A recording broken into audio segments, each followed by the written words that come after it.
Evan Sidebottom here, speaker, author, and trainer. And I go around and I teach sales organizations and leadership teams how to build trust and influence with the customers and their team members to generate higher profits and more revenue. Today, let's talk about how we build trust with our team members. Yeah, that's right. We need to be able to work with other people to succeed. It's hard to do anything on our own anymore. And if we're going to succeed with people, we need to have trust. Because in business, if trust is high, speed goes up and cost goes down. What does that mean? Better profits. Okay? So how do we actually build trust with our team members? Well, let's go back to the 3 questions that everybody asks. Do I like you? Do I trust you? How can you help me? That's right. We need to be intentionally answering those 3 questions if we're going to be successful with our team members. Okay? So how do we do this? Well, we need to make sure that we're showing up, not crabby, not irritable, not very sarcastic, even though that's my love language. We need to make sure that we're showing up and actually intentionally learning about people and wanting to help them. That's how we're going to build trust. So we need to make sure we have a game plan of how we're showing up. That's what I teach in my trustworthy training. And I actually walk people through the house analogy that really sets all this stuff up. But for this video, let's get into some of the things that affect it. And mainly these 3 questions. Okay? So when we're showing up and we want to build trust with anybody, especially the first time, whether you're new to your job or you're new to a management position, we need to make sure that we're not setting people off. Well, our colors can actually set people off. That's right, the colors we wear can actually turn people on or off to us. They can just turn off where they're just disengaging, or they're more engaging and relaxed. Which one do you want? So we need to understand what colors actually go and affect it. There's a reason why for this video I'm wearing the colors I'm wearing. Okay?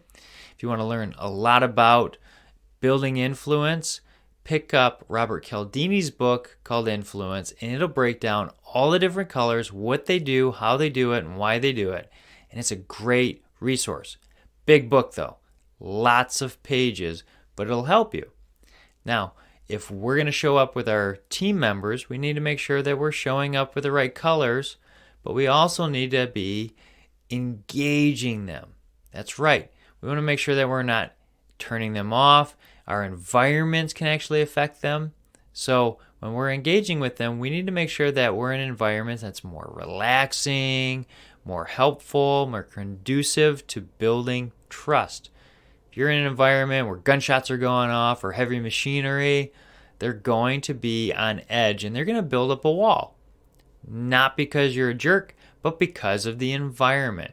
Now, if you've ever gone into a department store, you'll know that in the women's department, they play different music, they have different scents, and they have different lighting than they do in the kids and the men's department. The reason being is they've studied people's buying habits. They understand people really well. And they understand that women are affected differently than men, and kids are affected differently than adults, and different sporting and all that different areas actually need different lights, sounds, smells. Okay? That also brings me to another important part. Because we probably have not done the predictive index or some kind of understanding about people's personalities, scents can actually affect them.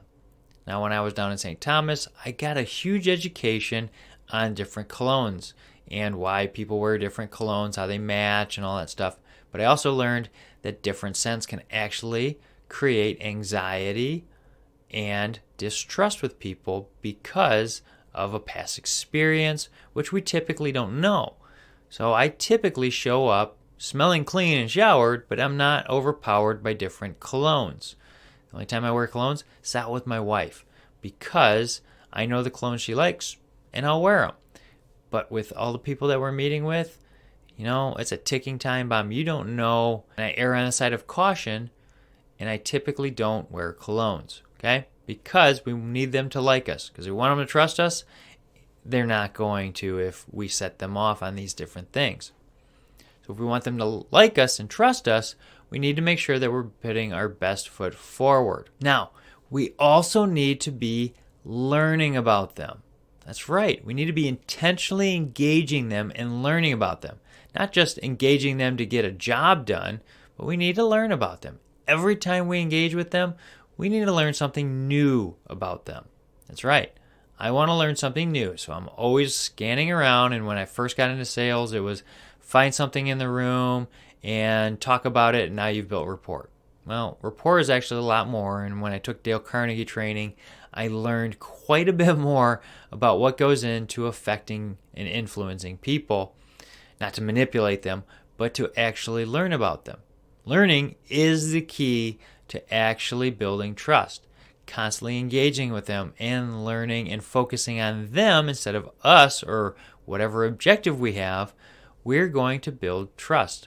And the more we know, the more we can relate, and those bonds will actually securely happen if we're engaging people the correct way. So, what are 3 types of questions we typically ask? Well, the situational, then the issues, and the ramifications. Just like in sales, we need to know that with our team members. What's going on with them? What's the issues? And what are the kind of the ramifications? Now, if they're working on a project, we can ask those things. Now, I typically don't want to get too involved in someone's personal life because, tons of things can happen there. But we do want to be intentional and learn about people. So focus on understanding people and learning about them, and you're going to be successful at building trust with your team members. Okay? Now, if you have any questions, feel free to reach out. I'm here to help. Be glad to. If you like this video and it's helpful, hit like, subscribe, share it with people. That's why I do this video, is to help people. All right? We'll see you next time.